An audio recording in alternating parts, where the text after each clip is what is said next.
Great ব্রিটেনের সাথে মুক্ত বাণিজ্য চুক্তি হতে যাচ্ছে ভারতের। এর ফলে মার খাবে দেশের কৃষকরা, ধাক্কা খাবে দেশের জিডিপি। বক্তা বাম কৃষক নেতৃত্ব পবিত্র কর। সে সাথে তিনি কটাক্ষ করে বলেন, বিজেপি সরকারের পতনের সময় এসে গেছে, আর এই অনুমান থেকেই দেশের কৃষকদের মেরুদণ্ড ভেঙে দেওয়ার চেষ্টা করা হচ্ছে। 4টি শ্রম কোড অবিলম্বে বাতিল।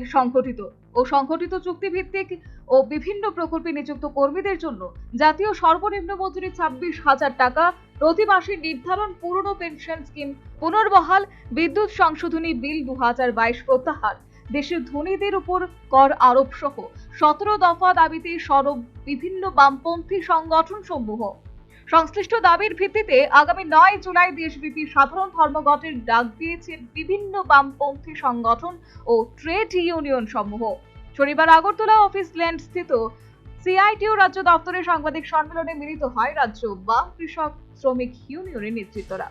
এদিন বাম কৃষক নেতা পবিত্র কর আগামী 9 জুলাই সবাইকে সাধারণ ধর্মঘটে সামিল হবার আহ্বান জানান। সেই সাথে অভিযোগ করেন, গ্রেট ব্রিটেনের সাথে মুক্ত বাণিজ্য চুক্তি হতে যাচ্ছে ভারতের। এর ফলে মার খাবে দেশের কৃষকরা, ধাক্কা খাবে দেশের জিডিপি। একই সাথে তিনি কটাক্ষ করে বলেন, বিজেপি সরকারের পতনের সময় এসেছে, আর এই অনুমান থেকেই দেশের কৃষকদের মেরুদণ্ড ভেঙে দেওয়ার চেষ্টা করা হচ্ছে। মিটিং আলোচনা হয়েছে। সম্প্রতি ব্রিটেনের সঙ্গে মুক্ত বাণিজ্য চুক্তি হয়েছে। কিছুদিনের মধ্যে আমেরিকা সহ ইউরোপীয় ইউনিয়নের সঙ্গে আমাদের দেশের মুক্ত বাণিজ্য চুক্তি।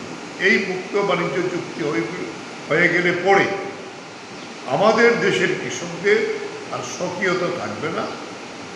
বিশেষ করে ধান, গম, সবজি, দুধ, মাংস, ডিম এগুলো এত মাত্রা সস্তায় বাইরের থেকে আসবে, তা আমাদের কৃষকরা যে উৎপাদন করে তার মূল্যই থাকবে না।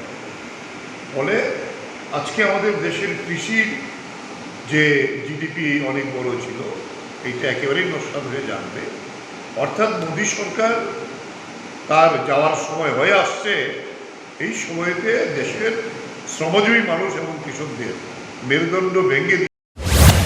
সাংবাদিক সম্মেলনে বাম শ্রমিক নেতৃত্ব তথা প্রাক্তন সাংসদ শঙ্কর প্রসাদ দত্ত বর্তমান সরকারের জামানায় ধনীদের রমরমায় উষ্মা প্রকাশ করেন।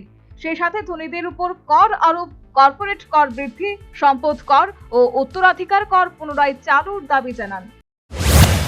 কর্পোরেট হাউসের হাতে 3 পদ্ধতিতে আজকে সম্পদ, ভারতবর্ষের জনগণের সম্পদ তুলে দেওয়ার ব্যবস্থা করা হয়েছে। একদিকে আমরা লক্ষ্য করছি আমাদের দেশের কর্পোরেট হাউসকে সেখানে বিভিন্ন জায়গায় তাদের ব্যাংক ঋণ যেটা আছে সেই ব্যাংক ঋণ মকুব করার মধ্য দিয়ে তাদের হাতে সেখানে সম্পদ তুলে দেওয়ার ব্যবস্থা করা হচ্ছে। আমরা লক্ষ্য করছি বিভিন্ন কর্পোরেট কর সেখানে বাজেটে কমিয়ে দেওয়া হচ্ছে প্রতি বছরের বাজেটে। আর নতুন করে আরেকটা employment linked incentive scheme, production linked incentive scheme এবং আরও একটা স্কিমের নাম করে লক্ষ লক্ষ কোটি টাকা আমাদের দেশের কর্পোরেট হাউসের হাতে তুলে দেওয়ার চেষ্টা করছে। বলা হচ্ছে সেখানে কর্মসংস্থানের ব্যবস্থা হবে, কিন্তু বাস্তবে কোনো রকম কর্মসংস্থানের ব্যবস্থাই হচ্ছে।